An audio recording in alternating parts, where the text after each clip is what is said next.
Inform human, आप तक सच पहुंचे, यही हमारी कोशिश है। नमस्कार, इन्फॉर्म ह्यूमन में आप सभी दर्शकों का बहुत बहुत स्वागत है। आज हम Songara spine and rehabilitation centre के निदेशक डॉक्टर महेंद्र सिंह चौहान जी के यहाँ हैं और हम इनसे आज अपने इस इंटरव्यू की श्रृंखला में ये जानना चाहेंगे कि साइटिका बीमारी क्यों होती है और इसके कारण, इसके निदान और खान पान के आधार पे इस बीमारी को हम कैसे कंट्रोल कर सकते हैं, हम जानना चाहेंगे डॉक्टर महेंद्र सिंह चौहान जी से।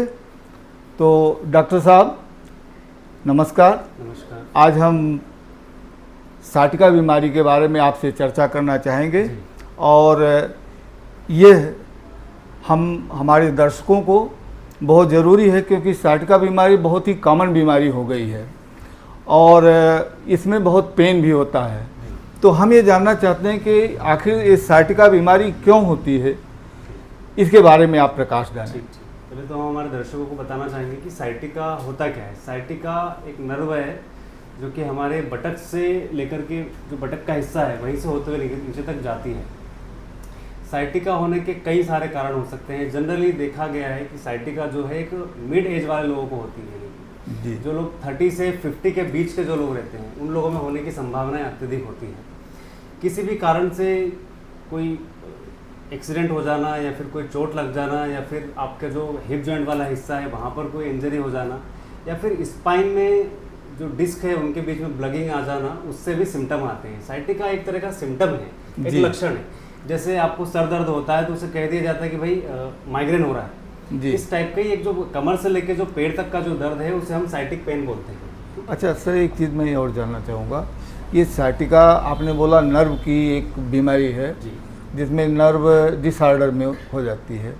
तो इस नर्व का कहाँ से क्या ओरिजिन रहती है और कहाँ तक रहती, क्योंकि इसमें दर्द जब शुरू होता है तो मतलब गर्दन से, सर्वाइकल से लेकर के और पूरे ये पीठ बटक से लेते हुए और पाँव तक होता है। तो इसके बारे में थोड़ा बताइएगा कि ये नर्व कैसी रहती है और क्यों।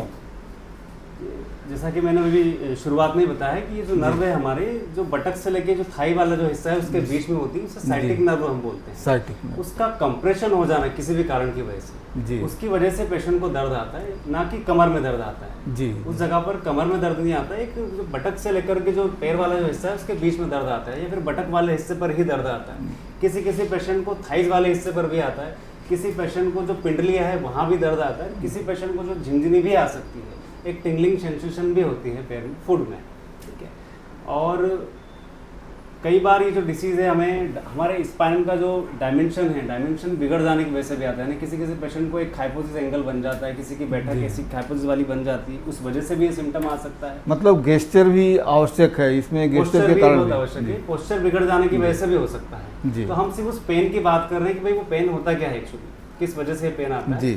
तो और भी कई सारे कारण हो सकते हैं पेन आने के। जिस पेशेंट को सपोज डिस्क में ब्लगिंग हो उन्हें भी पेन आ सकता है। जिस पेशेंट को स्पाइन में स्टेनोसिस हो, डिस्क में डिस्क हर्निएशन हो, उन्हें भी यही हुबहू सिम्टम आते हैं दर्द वाले जी। और अब इसका निदान कैसे किया जाए, इसके बारे में भी आप हमारे दर्शकों को अवश्य बताएं। जिस भी पेशेंट को कमर से लेकर पेड़ तक दर्द आता है या फिर चलने में दर्द आता है, कई बार ये भी देखा गया है कि कुछ पेशेंटों में, लगभग 50% पेशेंटों में हमेशा दर्द नहीं आएगा। उन्हें हिस्ट्री ये रहती है कि भाई हमें या तो 10-5 मिनट चलने के बाद ये दर्द आता है, अच्छा, या बैठ जाने के बाद नॉर्मल हो जाता है जी। तो हमें क्या करना चाहिए, जनरल रूटीन में हमारा जो सूर्य नमस्कार है उसके अंदर एक पार्ट भी है ऐसे भुजंगासन वाला।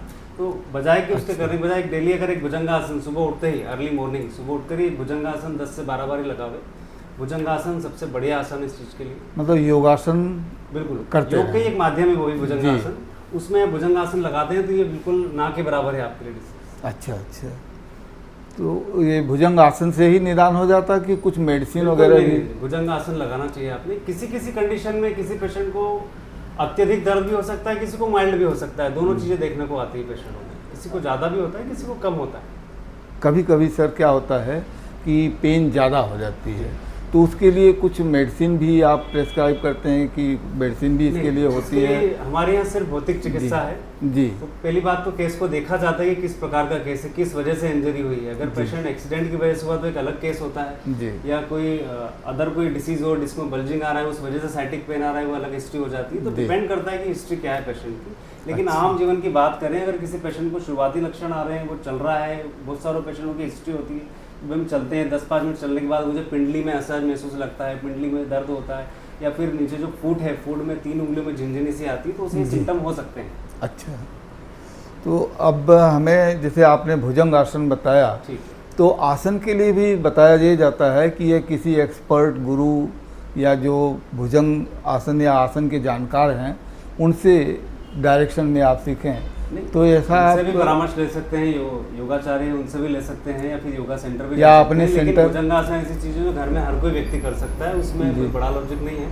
आप घर पे भी आपने कुछ नहीं करना है, सुबह उठते ही औंधा लेटना है, दोनों हाथों को नीचे रखना है और अपनी गर्दन को ऊपर की ओर उठाना है, और गर्दन से हमें छत को देखने की कोशिश करनी है। अच्छा, ये भुजंगासन है। अब हम बात करेंगे साइटिक के निदान की।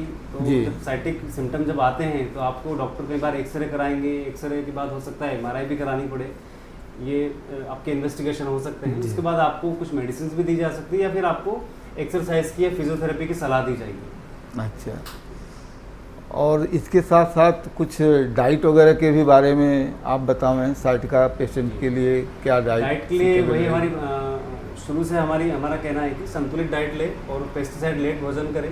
पेस्टिसाइड लेस, इसमें पेस्टिसाइड नहीं हो, केमिकल लेस भोजन हो, प्रोसेस करी हुई चीज़ों को बंद करें, जो चीज़ भी प्रोसेस करके बनाई जा रही है उन्हें नहीं खावे, ठीक है। और जीवन शैली का विशेष ध्यान रखें, आपको सिटिंग में सीधा बैठना है प्रॉपर। अगर आप सिटिंग जॉब में, अधिकतर देखा गया है जो डिसीज है सिटिंग जॉब वालों को ज़्यादा होती है, या फिर जिन लोगों को ज़्यादा झुकने का काम रहता है उन लोगों में ज़्यादा सिम्टम इसके आते हैं। तो उन्हें पोस्चर को मेंटेन करते हुए झुकना है। अगर किसी पेशेंट को, किसी व्यक्ति को झुकना भी है तो झुकने में भी हमारा जो चेस्ट है, आप देख सकते हैं हमारी जो छाती है, जो चेस्ट है हमारा, इसे हमें इस दिशा की ओर लेके जाना है। अगर ये चेस्ट इस दिशा में बन जाता है हमारा, तो हमारा आप देख सकते हैं कि हमारा सर्वाइकल भी पूरा फ्री है, और हमारा जो नीचे वाला पोर्शन है, जो हमारा बटक वाला पोर्शन है, वो भी हमारा पोर्शन फ्री। अब यहाँ पे हमारे Songara spine and rehabilitation centre, spine जो कि ये मेनली जो अपना साइटिका बीमारी स्पाइन से रिलेटेड है, और इस सेंटर पर इसी का इलाज होता है। तो हम ये जानना चाहेंगे कि ये अपने सोनगरा स्पाइन रिहेबिलिटेशन सेंटर पर अगर कोई पेशेंट आता है साइटिका का, तो उसका आप इलाज कैसे करेंगे, इसके बारे में थोड़ा प्रकाश डालें, क्योंकि हमारे पास बहुत सारे पेशेंट भी संपर्क करते हैं, तो हम उनको सुझाव दे सकें। हमारे पास जो पेशेंट आते हैं लगभग 80 to 90% पेशेंट स्पाइन डिसऑर्डर के आते हैं। सेंटर पूरा स्पाइन सेंटर ही एक तरह का, यहाँ पर बिना किसी ऑपरेशन के, बिना सर्जरी के, नॉन सर्जिकल मेथड के द्वारा, चाहे नी जॉइंट हो, चाहे स्पाइन जॉइंट हो, चाहे अदर कोई डिसीज़ हो, उनका बिना किसी ऑपरेशन के, बिना किसी मेडिसिन के, बिना पेन किलर के, बिना किसी इंजेक्शन के ही निवारण किया जाता है। अब जब पेशेंट हमारे पास आता है, जिसको साइटिक पेन की हिस्ट्री होती है, तो पहले इन्वेस्टिगेशन होते हैं। इन्वेस्टिगेशन में आया था कि भाई नर्व कंप्रेस हो रही है, उस वजह से साइटिक पेन आ रहा है, तो कंप्रेशन का कारण जाना जाता है। उसके बाद अगर कोई डिस्क में हो सकता है बल्जिंग आ रही हो, डिस्क में हर्निशन हो रहा है, स्लिप डिस्क हो रखी हो, डिस्क प्रोलेप्स हो रही हो, ये स्टेनोसिस है, या फिर अदर कोई डिसीज अगर निकल के आ रही है, इंकाइलोजिंग स्पॉन्डिलाइटिस का केस हो, इन सब केसेसों में साइटिक नर्व का जो पेन है वो कॉमन है, लगभग सब में कॉमन रहता है। तो पहले रूट कॉज को जाना जाता है, उसके बाद ही ट्रीटमेंट किया जाता है जी। और अगर शुरुआती स्टेज में आता है तो पेशेंट को सिर्फ एक्सरसाइज ही बताई जाती है और कोई कारण नहीं है। पहली बात तो उनका जो डाइट है, उनका जो किचन है, सबसे पहला काम हमारे यहाँ होता है कि उनका किचन हम सुधारते हैं, क्योंकि किचन से ही निकल के बीमारियाँ आ रही है। किचन ही सुधारा जाएगा सबसे पहले, कि आप खाने में क्या खा रहे हैं, आजकल के भोजन की, आपकी लाइफ स्टाइल क्या है, आपकी डाइट क्या है, आप कितना बैठते हैं, कितना चल रहे हैं, किस पोस्चर को मेंटेन आप करते हैं, उनको पहले तो ये चीज़ सिखाई जाती है। अब हम ये जानना आपसे थोड़ा चाहेंगे कि आप इसके लिए कोई जो आसन हम कर रहे हैं, इसके अलावा कुछ मशीनें भी हैं जिसके द्वारा हमारा इलाज किया जा सके। डिपेंड करता है कि क्या परेशानी, जैसा कि मैंने अभी बताया आपको कि डिपेंड करता है क्या परेशानी आ रही है पेशेंट को केसेस में, या कोई बल्जिंग आ रही है, डिस्क में गादी निकल गई है, या फिर वहाँ पर हर्निएशन क्रिएट हो गया है, या फिर डिस्क में स्लिप डिस्क हो रही है, या आर्थराइटिकल चेंजेस आ रहे हैं, या उससे कोई HLA-B27 पॉजिटिव या कोई ऑटोइम्यून डिसीज़ है, पहले उस चीज़ को जाना जाता है। उनके लिए अलग अलग टाइप से मशीनें हमारे यहाँ, रोबोटिक स्पाइनल डिकम्प्रेशन भी है हमारे यहाँ, 10 mm का लेज़र भी है हमारे यहाँ, RET CT भी है। और यहाँ तक कि जितने भी हमारे यहाँ उपकरण हैं सारे रोबोटिक उपकरण हैं जो कि हाईली एडवांस उपकरण हैं। इन उपकरणों से साटिका का निदान संभव है। ऐसा नहीं है कि साटिका लाइलाज बीमारी है। सोनगरा स्पाइन रिहेबिलिटेशन सेंटर पर सारी तरह के उपकरण मौजूद हैं और जहां पर इसका सफलतापूर्वक इलाज भी किया जाता है और बहुत सारे पेशेंट ठीक होकर के गए हैं। आज यहाँ पर इस बीमारी के बारे में डॉक्टर साहब ने जो प्रकाश डाला है उसके लिए हमारे दर्शकों की तरफ से और हम लोगों की टीम की तरफ से आपको बहुत बहुत धन्यवाद। Thank you sir.